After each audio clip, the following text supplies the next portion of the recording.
मेरा नाम सुनैना है। वैसे तो मैं गांव की रहने वाली थी, लेकिन मेरे खानदान में कुछ ऐसे रीति रिवाज थे जो हमारी सोच से बिल्कुल ही अलग थे, और मैं ऐसे रीति रिवाजों के सख्त खिलाफ थी। मुझे समझ नहीं आता था कि आखिर लोग आज के ज़माने में भी ऐसी मनगढ़ंत बातों पर विश्वास कैसे कर लेते हैं। मैं बहुत समझदार और पढ़ी लिखी लड़की थी। मेरी फैमिली में मेरी दोनों बहनों को पढ़ने नहीं दिया गया था, मगर मैं बहुत ज़िद्दी थी, इसलिए मैंने अपनी ही जिद से अपनी पढ़ाई को पूरा कर लिया था। मेरे घर वालों का कहना था कि हम गरीब लोग हैं और हम जैसे लोग चाहते हैं कि हमारी बेटियां इज्जत से अपने घर की हो जाएं, मगर तुम तो पढ़ाई करना चाहती हो। आखिर पढ़ लिख कर तुम्हें करना ही क्या है? जाना तो तुम्हें फिर भी ससुराल ही है, इसलिए घर के कामकाज सीखो, पढ़ाई लिखाई करने की कोई ज़रूरत नहीं है। मेरे पापा मुझसे बहुत प्यार करते थे, हालांकि वो अपनी तीनों ही बेटियों से बराबर का प्यार करते थे, मगर मैं बहुत जिद्दी थी, इसलिए सभी लोग मेरी जिद के आगे हार मान जाया करते थे। हम तीनों बहनों का कोई भाई नहीं था। मेरी एक बड़ी बहन थी और मुझसे एक छोटी बहन थी। हम तीनों ही बहनें आपस में बहुत मोहब्बत और प्यार के साथ रहा करते थे। मेरी मम्मी का गांव की औरतों के साथ बहुत मिलना जुलना रहता था, जबकि मेरे पापा सिर्फ अपने काम से काम ही रखते थे। मेरे पापा का शहर जाने वाले रास्ते पर एक चाय का होटल था, जहां पर आने जाने वाले लोग रुकते थे और लोग उनके होटल पर बैठकर चाय नाश्ता करते थे। हमारी जिंदगी सुकून से गुजर रही थी। हमारे यहाँ जिस लड़की की शादी होने वाली होती थी, उसकी शादी से एक रात पहले उसको हरे रंग के कपड़े पहना दिए जाते थे, जिसकी वजह से वो लड़की शादी से एक रात पहले अपनी नींद पूरी कर लिया करती थी। वो सारी रात गहरी नींद में सोई रहती थी और अगली सुबह जब उसकी आंख खुलती तो उसके पास बहुत सारे पैसे होते थे। ऐसा सिर्फ अभी तक हमारे रिश्तेदारों में हो चुका था। लड़की के पैरों पर हल्दी लगी होती थी। ये रस्म मुझे कुछ अजीब सी लगती थी, क्योंकि मैं पढ़ी लिखी थी और ये बात जानना चाहती थी कि आखिर ऐसा करने से क्या होता है। इसी तरह जब मेरी शादी का समय आया तो एक रात पहले मुझे भी हरे रंग के कपड़े पहना दिए गए थे। मैंने चुपके से अपने कमरे को बंद करके अपने कपड़े चेंज कर लिए थे और सोने का नाटक करने लगी। अभी मुझे लेटे हुए 5 मिनट भी नहीं हुए थे कि मेरे साथ कुछ ऐसा हुआ जिसने मेरे होश उड़ा दिए थे। जब शाम ढल गई और रात के आगोश में मैं घिरती चली जा रही थी, एक अजीब सा सुकून और लापरवाही हवा चल रही थी। मैं छत पर बैठी हुई पंछियों को अपने अपने स्थान पर वापस जाता हुआ देख रही थी। तभी छत पर मम्मी मेरे पास आई और कहने लगी, सुनैना, तुम्हारा रिश्ता तय कर दिया गया है और अगले महीने तुम्हारी शादी है। अपनी मम्मी की बात सुनकर मैं चौंक गई थी कि अचानक मेरी मम्मी ने मुझसे बिना पूछे मेरा रिश्ता कैसे फिक्स कर दिया, यहाँ तक कि शादी की डेट भी फाइनल कर दी। मेरी मम्मी बहुत अजीब थी और बहुत गुस्सा किया करती थी, इसलिए उनसे बात करते हुए हम तीनों बहनों को डर लगता था। हम लोग सिर्फ खुलकर हंसी मजाक अपने पापा से ही कर लिया करते थे। मम्मी कहने लगी कि शादी से एक रात पहले तुम्हें हरे रंग के कपड़े पहनने हैं। मैं वो कपड़े तुम्हारे लिए निकाल कर रख दूंगी। शादी के समय घर के सारे मेहमान मौजूद होंगे, इसलिए मैं तुम्हारे मुंह से कुछ उल्टा सीधा नहीं सुनना चाहती। खामोशी से कपड़े पहन लेना, मैं तुम्हें अभी से ही सावधान कर रही हूँ। ये कहकर मेरी मम्मी उठकर चली गई थी। मैं गुस्से से उनको जाता हुआ देख रही थी। मुझे अपनी मम्मी एक आंख नहीं भाती थी, क्योंकि बचपन से लेकर अब तक उन्होंने हम बेटियों को बोझ ही समझा था, जबकि वो खुद भी एक औरत थी। मेरी मम्मी की चाहत थी कि उनके पास एक बेटा भी हो, मगर इसमें हमारी कोई गलती नहीं थी। हम तीनों बेटियां पैदा हो गए और इस तरह मेरी मम्मी की चाहत अधूरी रह गई। आखिर हरे रंग के कपड़े पहनाने की वजह भी बड़ी अजीब थी, जो मैं किसी को क्या बताती। खुद को बताते हुए भी मैं डर सी जाती थी। यह हमारे खानदान का रिवाज था कि जिस लड़की की भी शादी होती थी, वो शादी एक रात पहले अपने शरीर पर हरे रंग के कपड़े पहन लिया करती थी। फिर सुबह उसके पास ढेर सारे पैसे होते थे। लेकिन मुझे ये रिवाज हरगिज भी पसंद नहीं था। ऐसा तो लालची लोग करते हैं जो अपनी बेटियों के बदले ढेर सारे पैसे वसूलते हैं, और हमारे घर में भी ये सब पहली बार नहीं हो रहा था। हालांकि इससे पहले भी मेरी बहन की शादी हुई थी, तब भी मेरे घर वालों को ढेर सारे पैसे मिले थे। मेरी बहन के साथ भी यही सब कुछ किया गया था। मैं इस रिवाज को लालच समझती थी, इसलिए मैं इस रस्म के पीछे छुपी हकीकत के बारे में भी जानना चाहती थी। इसलिए मैं दिल ही दिल में एक प्लान बनाकर बैठ गई थी। लेकिन शायद मेरी मम्मी को इस बारे में अंदाजा हो गया था, तभी तो वो मुझे सावधान करने के लिए आ गई थी। मैं नहीं जानती थी कि मेरी शादी किसके साथ हो रही है। मुझे तो कोई लड़के वाले भी देखने के लिए नहीं आए थे। मुझे इतना यकीन जरूर था, मेरी बड़ी बहन की तरह मम्मी ने मेरा रिश्ता भी मेरा फोटो दिखाकर ही फिक्स कर दिया होगा, क्योंकि मेरी बड़ी बहन को भी लड़के वाले देखने के लिए नहीं आए थे। मेरी मम्मी का कहना था कि लड़के वालों को मेरी बहन की फ़ोटो दिखा दी गई है। उन्होंने उसकी फ़ोटो में ही देखकर उसे पसंद कर लिया और वो लोग कुछ दिन बाद बारात लेकर आ जाएंगे। मैं इस बात के बहुत खिलाफ थी। हमें लड़के वालों के बारे में पूरी जांच पड़ताल करनी चाहिए थी, मगर मेरे मम्मी पापा ने मेरी इस बात पर ध्यान ही नहीं दिया था। और अब मैं ये भी चाहती थी कि मेरे साथ भी ऐसा ही होना चाहिए। आखिर पता होना चाहिए कि मेरी शादी किस परिवार में हो रही है, कौन सी जगह पर हो रही है और लड़का कौन है, दिखने में कैसा है। मैंने मम्मी से दबे दबे शब्दों में पूछने की कोशिश की थी, मगर वो गुस्सा हो गई और कहने लगी, क्या तुम्हारे लिए ये जानना काफ़ी नहीं है कि तुम किस दिन दुल्हन बनोगी? पता नहीं आजकल की लड़कियों को क्या हो गया है, अपनी ससुराल के बारे में सब कुछ जानने के लिए पहले ही बेचैन होती हैं। हमारे ज़माने में तो हमारे माता पिता रिश्ता तय कर दिया करते थे और हमें शादी के दिन ही पता चलता था कि हम कहाँ पर विदा होकर आए हैं। और तुम आज की लड़की जो बेचैन हो रही हो सब कुछ जानने के लिए। मैंने अपनी मम्मी से ज़्यादा जिद की तो वो मुझे मेरी शिक्षा के ताने देने लगी थी और तो और मेरी बड़ी बहन को भी कोसने लगी थी। मम्मी कहने लगी, ज़्यादा पढ़ लिख कर तुम्हारा दिमाग ख़राब हो गया है, इसलिए मैं तुम्हें मना करती थी कि तुम्हें ज़्यादा नहीं पढ़ना चाहिए, लेकिन तुमने अपने पिता को अपनी बातों में ले लिया। पढ़ी लिखी लड़कियां बहुत चालाक होती हैं और वो तुम्हारी बड़ी बहन सुरभि जो घर से भागने की नई रस्म पैदा कर गई, तो तुम उसकी पैरवी मत करना। तुम दोनों बेटियों ने तो गाँव में हमारी नाक कटवा दी है, किसी से नज़र मिलाने के काबिल तक नहीं छोड़ा। मैं अपनी मम्मी की बात सुनकर खामोश हो गई थी, क्योंकि मुझे अपनी मम्मी से ऐसी ही बातों की उम्मीद थी। वो जब भी बोलती थी हम बेटियों के बारे में कड़वा ही बोलती थी। मेरी छोटी बहन को भी वो छोटी छोटी बातों पर डांटती रहती थी। उनकी बातें सुनने की हम तीनों बहनों को आदत थी, इसलिए मैंने भी अपनी मम्मी की बात को इग्नोर कर दिया और अपना मूड खराब नहीं किया। लेकिन मैं पापा से बात करना चाहती थी। मैं पापा के पास बड़ी आस के साथ गई थी। मैंने पापा से कहा, पापा, मेरी जिस लड़की के साथ शादी हो रही है मैं उसकी फ़ोटो देखना चाहती हूँ। प्लीज़ आप मुझे उसकी फ़ोटो दिखा दो। आपको तो पता होगा ना कि मेरा रिश्ता कहाँ पर फिक्स किया गया है। लेकिन आज पहली बार मुझे बहुत हैरत हुई थी। मुझे अपने पापा से इस तरह के जवाब की उम्मीद बिल्कुल भी नहीं थी। आज तो उन्होंने बिल्कुल मम्मी का रूप धारण कर लिया था। वो कहने लगे, सुनैना, खामोश हो जाओ। अपने पिता से तुम्हें ऐसी बेशर्मी की बातें करते हुए शर्म नहीं आ रही? क्या तुम भी अपने दिल में सुरभि के जैसे इरादे रखकर बैठी हुई हो? बस खामोशी से तुम शादी की रात हरे रंग के कपड़े पहन लेना। यही हमारी रीत है और यही रिवाज है। मैं पापा की बात सुनकर खामोश हो गई थी। मैं समझ गई थी कि पापा का इतना बदला हुआ बिहेवियर सिर्फ और सिर्फ मेरी बड़ी बहन की वजह से है, क्योंकि जिस दिन से वो घर से गई है उसी दिन से पापा का भी मूड हम बहनों की तरफ से बदल गया है। मेरे पापा नहीं समझते थे कि रीति रिवाज हम बहनों को रास नहीं आए थे। आज भी सोचकर मेरा दिल दहल जाता था कि जिस रात मेरी बड़ी बहन सुरभि की शादी थी वो बहुत खुश थी और उसने बड़ी खुशी खुशी वो हरे रंग के कपड़े पहन लिए थे। हम लोग तो उसकी शादी की खुशी में गानों पर डांस कर रहे थे, लेकिन आधी रात अचानक ना जाने क्या हुआ कि उसकी चीखों की आवाज़ से पूरा घर गूंज उठा था। हमारे घर में सारे मेहमान आए हुए थे। हम सब लोग घबरा गए थे। हम जैसे ही भागकर अपनी बहन के कमरे की तरफ गए तो उसका कमरा खाली था, जबकि उसके बिस्तर पर बहुत सारे पैसे पड़े हुए थे। इतने ढेर सारे पैसे शायद मैंने अपनी ज़िंदगी में पहले कभी नहीं देखे थे। मेरी बहन की शादी मेरी शादी से 1 साल पहले हुई थी। मुझे ये सब देखकर डर लगने लगा था। मेरी मम्मी को अपनी बेटी के भागने की ज़्यादा टेंशन नहीं थी। उन्होंने वो सारे पैसे उठाकर रख लिए। मैंने अपनी मम्मी से सवाल किया था कि मम्मी, आखिर सुरभि कहाँ चली गई है?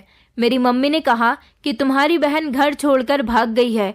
लेकिन ना जाने क्यों मुझे मम्मी की बात पर यकीन नहीं आ रहा था। मैं अपनी बहन को अच्छी तरह से जानती थी।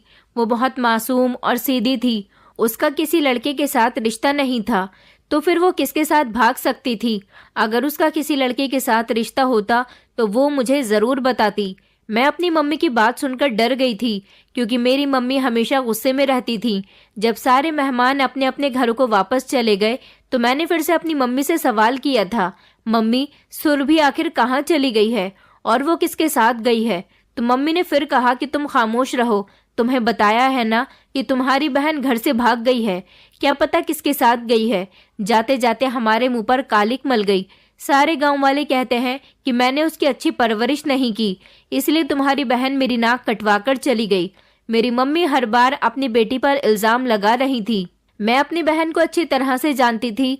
वो ये बात क्यों नहीं समझ रही थी कि वो गलत नहीं थी और वो कभी भी भाग नहीं सकती थी, क्योंकि वो तो अपनी शादी से भी बहुत खुश थी। समझ नहीं आ रहा था कि आखिर वो किसके साथ जा सकती थी। मैंने मम्मी से कहा कि अगर सुरभि को भागना ही था तो फिर उसने शोर क्यों मचाया था? वो खामोशी से भी तो भाग सकती थी ना। क्या पता उसे किसी ने किडनैप कर लिया हो। मेरी मम्मी ने मुझे घूर कर देखा था और कहने लगी, अभी तू छोटी है, इसलिए अपने दिमाग पर ज्यादा जोर मत डाल। मैं नहीं चाहती कि तुम दोनों बहनें भी अपनी बहन सुरभि पर जाओ, इसलिए इस बात में ज्यादा दखल अंदाजी करने की जरूरत नहीं है। मुझे और मेरी छोटी बहन को सुरभि की बहुत याद आती थी। हम दोनों बहनें आपस में यही बातें करते थे कि जरूर सुरभि के साथ कुछ गलत हुआ है।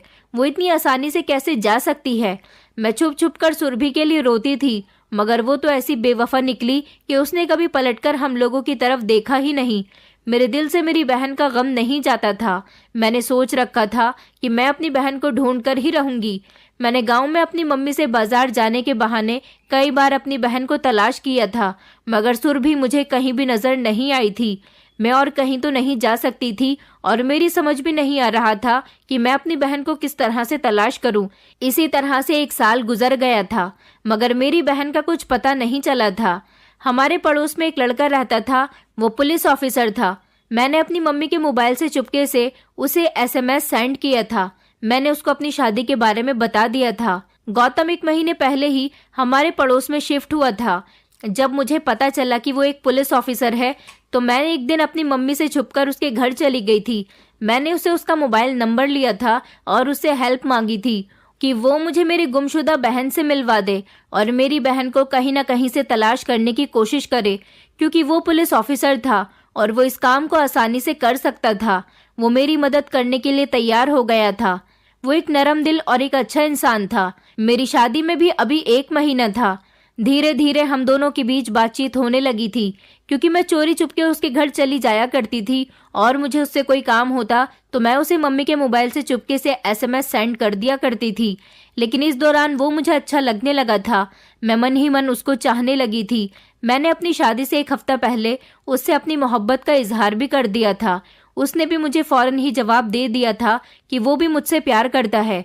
वो काफी दिनों से मेरी बहन को तलाश कर रहा था, मगर सुरभि का तो कुछ पता ही नहीं चल रहा था।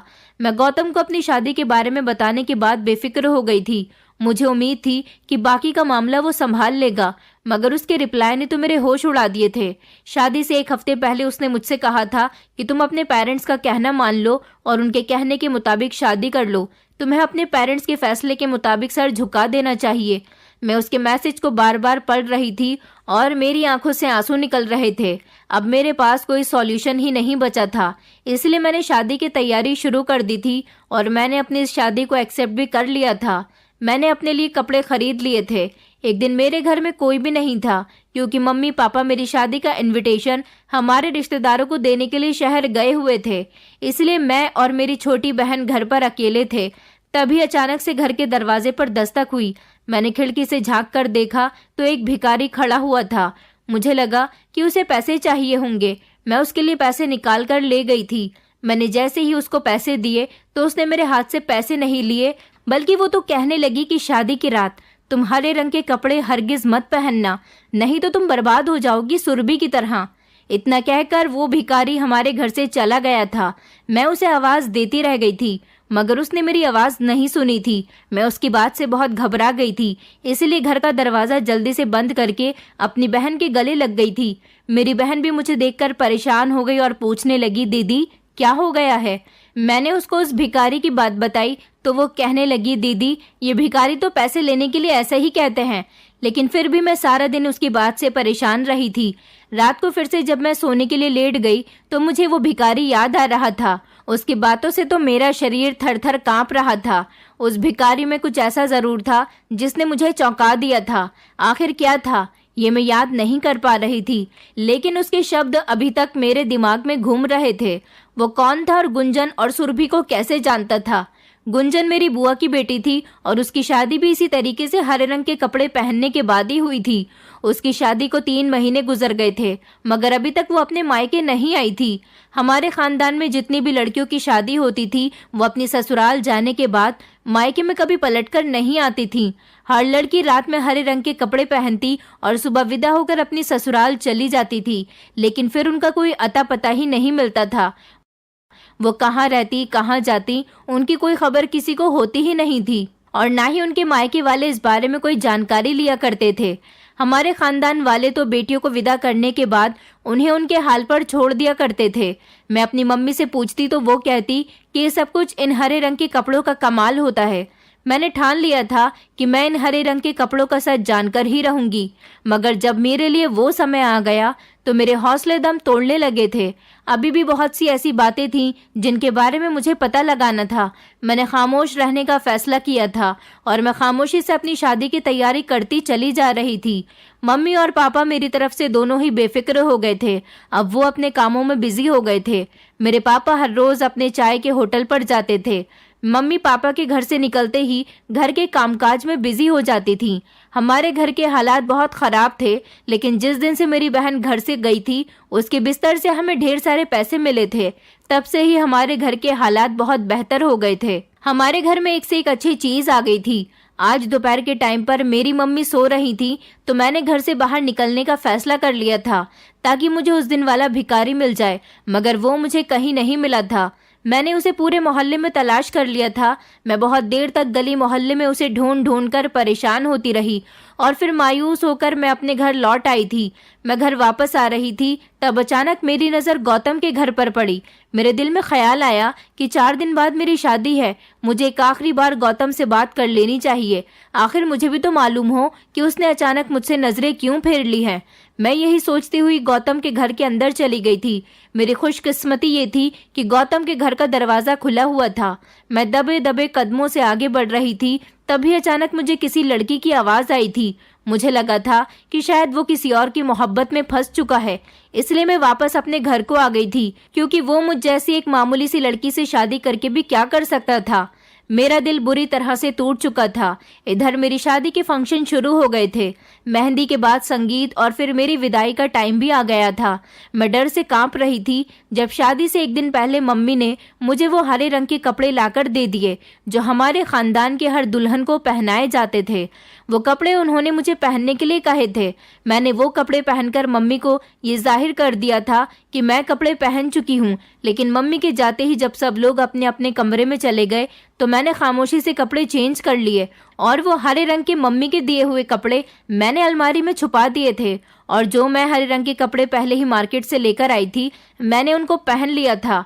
मैं सोने के लिए लेट गई थी। थोड़ी ही देर गुजरी थी कि अचानक मुझे किसी की खटपट की आवाज आने लगी थी। कोई दबे दबे कदमों से मेरे कमरे की तरफ बढ़ रहा था। मैं बहुत डर गई थी। वो आवाज धीरे धीरे मेरे कमरे की तरफ आ रही थी। फिर अचानक किसी ने मेरे मुंह पर हाथ रख लिया था। सामने खड़े हुए इंसान को देखकर मेरे पैरों तले से जमीन निकल गई थी, क्योंकि मेरे सामने कोई और नहीं बल्कि गौतम खड़ा हुआ था। गौतम ने मुझे खामोश खड़े रहने का इशारा किया था और फिर वो मेरे कान में कहने लगा कि चुपचाप मेरे साथ चलो। मेरी समझ में नहीं आ रहा था कि मैं क्या करूं। मैंने अपने दिल की सुनने की ठान ली थी। मैं चुपचाप गौतम के साथ चली गई थी, जो मुझे हमारे घर के पीछे ले गया था। फिर वो कहने लगा, तुम मेरे साथ मेरे घर चलो, मैं तुम्हें एक्सेप्ट कर लूंगा। मैं समझ गई थी कि वही मेरा रखवाला है, वही मुझे हमारे खानदान की बाकी लड़कियों की तरह गायब होने से बचा सकता है। मैं उसके साथ जाने के लिए तैयार हो गई तो उसने मुझे दीवार कूदने के लिए कहा था। मैं उसके साथ दीवार कूदकर अपने घर की 4 दीवारी से दूर हो चुकी थी। गौतम ने मेरा साथ किसी मेहरबान दोस्त की तरह दिया था। उसने मेरे लिए खाना बनाया था और मुझे खाना खिलाकर उसने मुझे अपने घर में ही बना हुआ एक कमरा दिखा दिया था और कहने लगा कि तुम यहाँ पर आराम करो। मैं कमरे में आराम करने के लिए चली गई थी और बिस्तर पर लेट गई। मैं जैसे ही लेटी तो मैं गहरी नींद में चली गई थी। सुबह जब उठी तो मैंने गौतम को पुलिस की यूनिफॉर्म में देखा था। वो कहने लगा कि मैं ड्यूटी पर जा रहा हूँ, मेरे जाते ही तुम दरवाज़ा बंद कर लेना। मैंने गौतम के जाते ही उसके घर के दरवाजे को अच्छी तरह से अंदर से लॉक कर लिया था। दोपहर का 1 बज रहा था जब मुझे पड़ोस से बैंड बाजे की आवाज़ आ रही थी।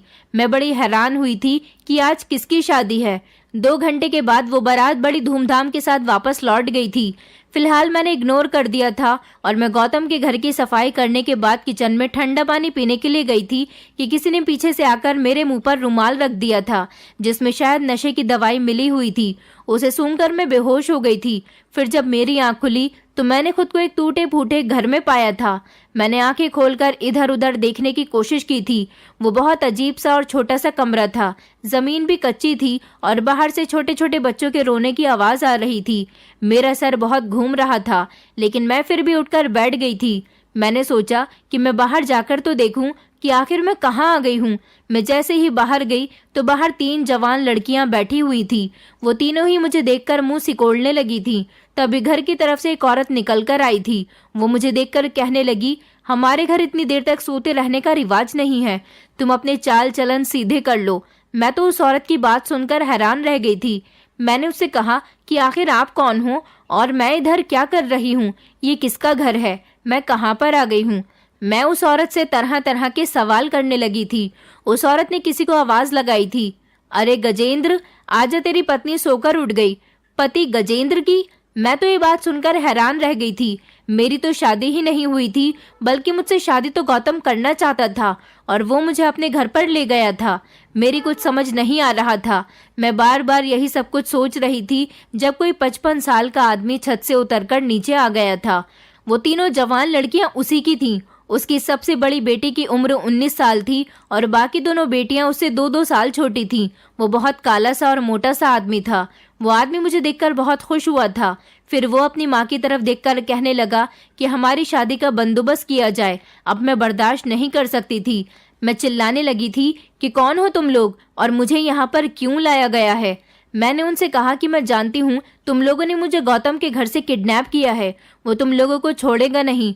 वो मोटा सा आदमी हंसकर कहने लगा, तुमने बिल्कुल ठीक आइडिया लगाया। हमने तुम्हें किडनैप किया है, लेकिन तुम बेफिक्र रहो क्योंकि गौतम तुम्हें कभी भी नहीं ढूंढ पाएगा, क्योंकि तुम्हारा गांव इस जगह से बहुत दूर है।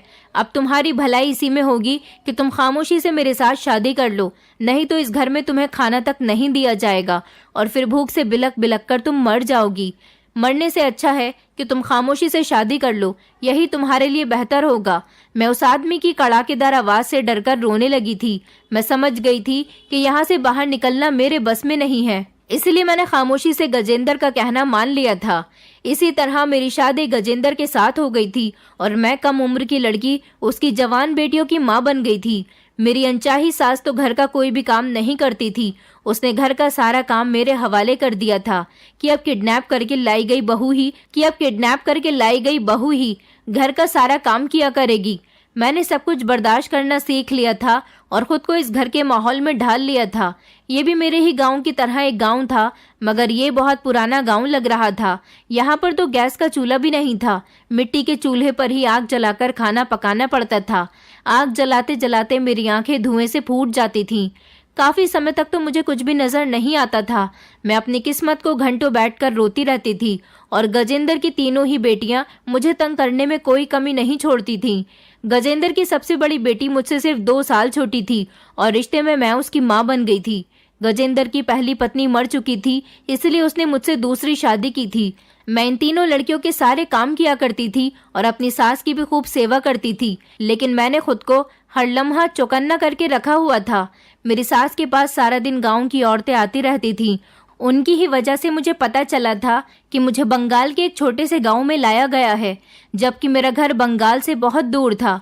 मैं कभी बंगाल नहीं आई थी। यहाँ पर तो मेरा कोई अपना भी नहीं था। मुझे कोई ढूंढ नहीं पाता, इसलिए मुझे यहाँ से गायब होने के लिए खुद ही कोई कोशिश करनी थी। इस गांव में गजेंद्र की पत्नी बनकर रहना मेरे लिए नाकाबिले बर्दाश्त था। इस तरह तो मैं रह रहकर ही मर जाती। एक दिन मैं घर के कामकाज कर रही थी जब मुझे एक आइडिया याद आया। मैं फौरन ही चक्कर खाकर गिर गई थी। गजेंद्र दौड़ता हुआ मेरे पास आया और मुझे करीब के ही अस्पताल में ले गया था। मैंने सारे रास्ते थोड़ी थोड़ी आंखें खुली रखी थी।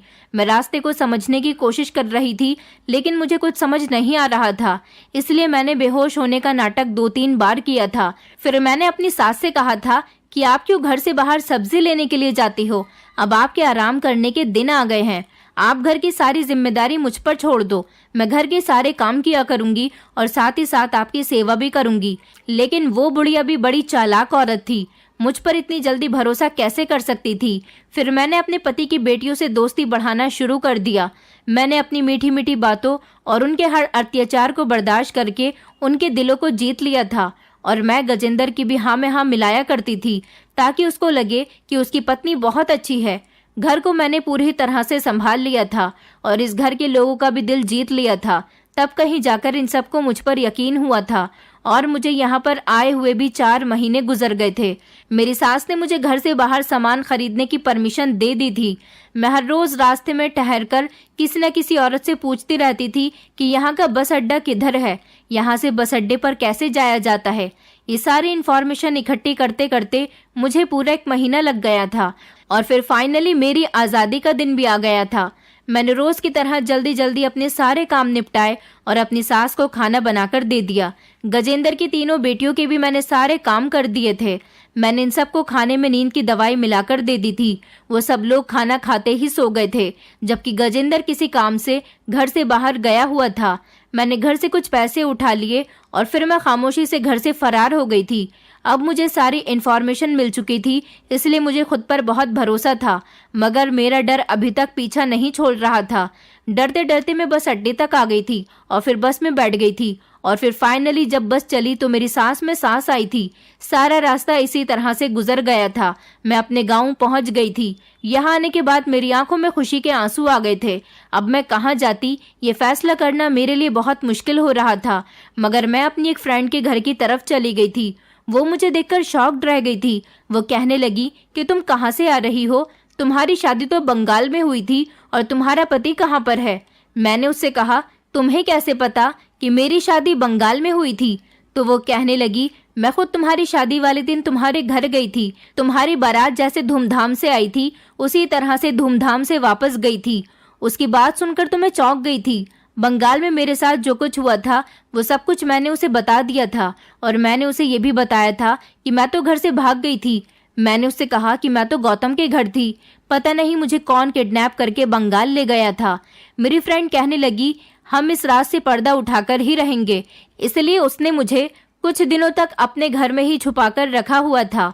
वो बहाने बहाने से मेरे घर जाकर मेरी मम्मी से मेरी इन्फॉर्मेशन लेती रही थी, मगर मेरी मम्मी ने उसे मेरे बारे में कुछ नहीं बताया था। शायद मम्मी का मेरे ससुराल वालों के साथ कोई कांटेक्ट ही नहीं था।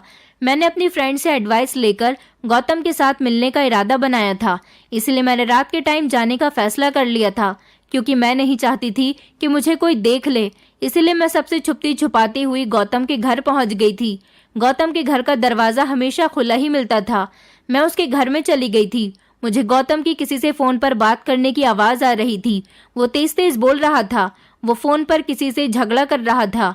वो कहने लगा कि अगर लड़की भाग गई है तो इसमें मेरा कोई कसूर नहीं है और मैं भी तुम्हारे पैसे वापस नहीं करूंगा। उस लड़की का ध्यान तुम्हें खुद ही रखना चाहिए था। मैं उसकी बात सुनकर शॉक्ड रह गई थी। मैं समझ गई थी कि इसका मतलब ये कि गौतम ही सबके पीछे है। मैं उल्टे पैरों अपनी फ्रेंड के घर वापस आ गई थी।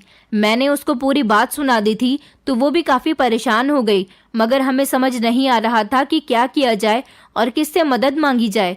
इसलिए मैंने अपने दोस्त की एडवाइस पर ध्यान देने की ठान ली थी। हम दोनों सीधा पुलिस स्टेशन चले गए थे और हमने वहां पर गौतम के खिलाफ रिपोर्ट दर्ज करवा दी थी। पुलिस ने उसे कुछ ही दिनों में अरेस्ट कर लिया था। मैं उससे मिलने के लिए गई तो वो खुद शॉक्ड रह गया था। वो कहने लगा, तुम्हें हमारी प्लानिंग के बारे में कैसे पता चल गया? तुम्हें कैसे पता चला कि तुम्हारी किडनैपिंग में मेरा हाथ भी है? मुझे गौतम की बात सुनकर करंट लगा था। फिर मैं मुस्कुराकर उससे कहने लगी, हर मुजरिम अपना जुर्म करने के बाद कोई ना कोई निशानी जरूर छोड़ देता है। तुमने भी एक निशानी छोड़ दी थी। मुझे ये बताओ, आखिर तुमने ये सब क्यों किया? गौतम कहने लगा कि मैं कोई पुलिस ऑफिसर नहीं हूँ। मैं तो तुम्हारे पेरेंट्स और तुम्हारे रिश्तेदारों की ही गैंग का एक हिस्सा हूँ। तुम्हारी फैमिली में ये रिवाज है कि शादी से एक रात पहले लड़कियों को गायब कर दिया जाता था, इसीलिए हरे रंग के कपड़ों का नाटक किया जाता था। दरअसल उन हरे रंग के कपड़ों पर नशे की दवाई मिली हुई होती थी, जिसको पहनने के बाद लड़कियां बेहोशी का शिकार हो जाती थीं और वो लोग जिनको लड़कियां बेच दी जाती थीं वो उसे उठाकर ले जाते थे और उसकी जगह ढेर सारे पैसे रख जाते थे। ऐसा इसलिए किया जाता था ताकि शादी के समय दूल्हे को देखकर दुल्हन शादी से इनकार न कर दे, और फिर सुबह के समय बारात आई थी और बिना दुल्हन के ही वापस चली जाती थी, क्योंकि दुल्हन तो पहले ही ठिकाने पर पहुंचा दी जाती थी।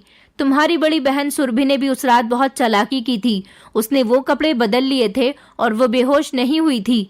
जबकि उसके खरीदार आए तो वो डर गई, इसीलिए वो चिल्लाने लगी थी और वो लोग घबरा गए और उसे उठाकर ले गए थे। इसलिए तुम्हारी मम्मी ने सबको ही बता दिया था कि उनकी बेटी भाग गई है। हर लड़की जो बेची जाती थी वो शादी के लिए ही बेची जाती थी, क्योंकि कई अलग अलग शहर और जगह पर ऐसे लोग मौजूद हैं जिनकी शादियां नहीं होती। उन लोगों की शादी हम इस तरह से पैसे वसूल करके करवाते हैं, जिसमें सबसे ज्यादा फायदा तुम लोगों के पेरेंट्स का होता है। तुम्हारी बड़ी बहन बहुत जिद्दी लड़की थी। वो किसी हाल पर भी उस उम्रदार आदमी की पत्नी नहीं बनना चाहती थी, इसलिए उसको जबरदस्ती किडनैप करके इतनी दूर भेज दिया गया कि तुम कभी भी अपनी बहन को नहीं ढूंढ सकती। हमें पता था कि हर लड़की को उन कपड़ों पर शक होता था और तुम भी बहुत चालाक हो। सबसे ज्यादा शक तो तुम्हें था।